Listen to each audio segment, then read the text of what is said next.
kalguk paita in pathianin pate hon bol na ziak kon genta sinsak tu ding humbit tu ding le panpi tu ding bangin kanunga ding thupung na bol pali ten soya kayu kon simkhia himale amaute igen gen sangin adam micher hong paya thuong gen ding ini samahe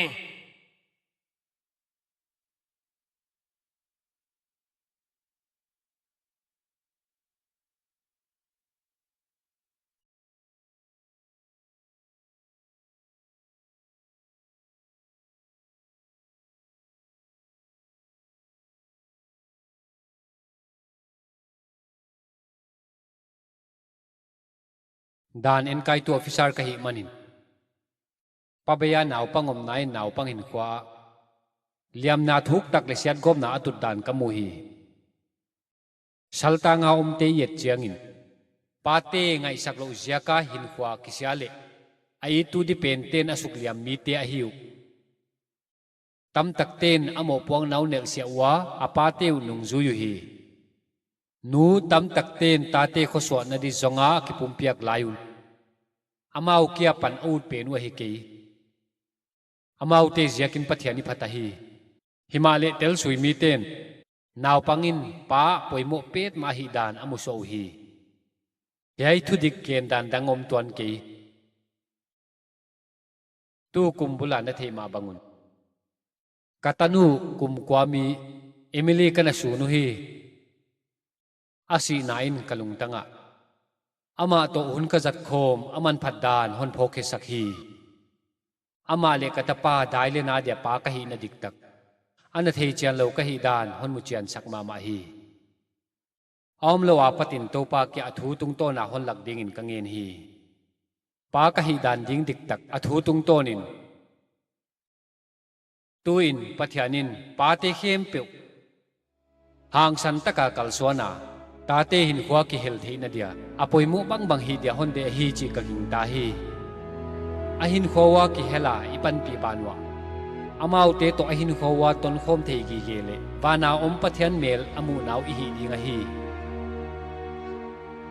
pa in tate ai dinga hi a alung tangu azo som dinga hi amau te hum bitin athunun dinga pathian thua hil dinga hi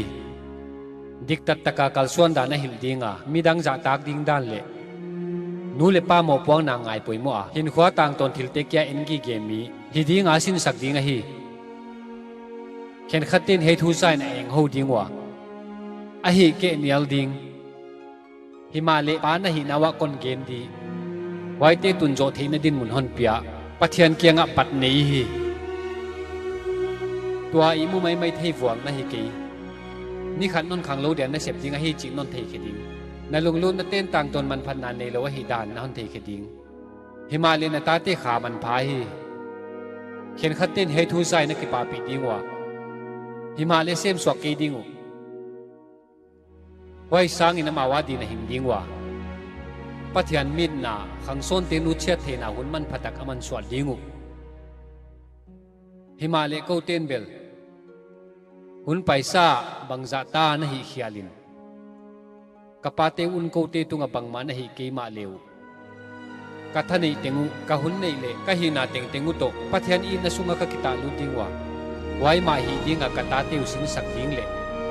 a hi thei tana hin khwa pa nei lo pan pi ngai ma ma te le lam hil ngai te ta ma kai ki ke ding in ka sin sak dingu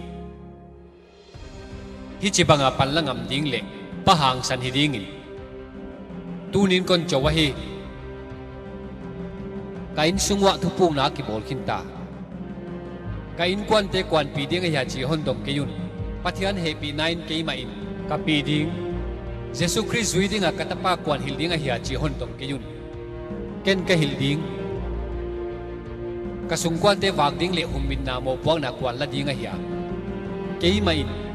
kain kwan khang thua thil hoi lo kana zui khak tiu pe sak ding a pathian bon ding kwa hi ke ka hi kata te wal zol ding le pathian in samna bang banga hang san taka zui ngam dinga thum sak ding kwa hi ke ya pa ka hi ding ka mo puang na ka poma hi ke ka hi pom kip tu ding pathian dei sang na le wal zol na ka in sunga hong tun ka dei mi kwa pe ul le a dei pasal hang san ko ya om na hiya pathian lawin sung pa ko ya om na hiya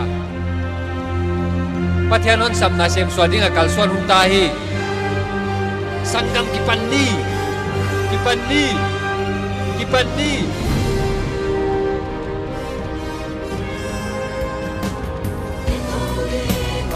Xuân đi câu phai xuân đi ngủ đi cầm gió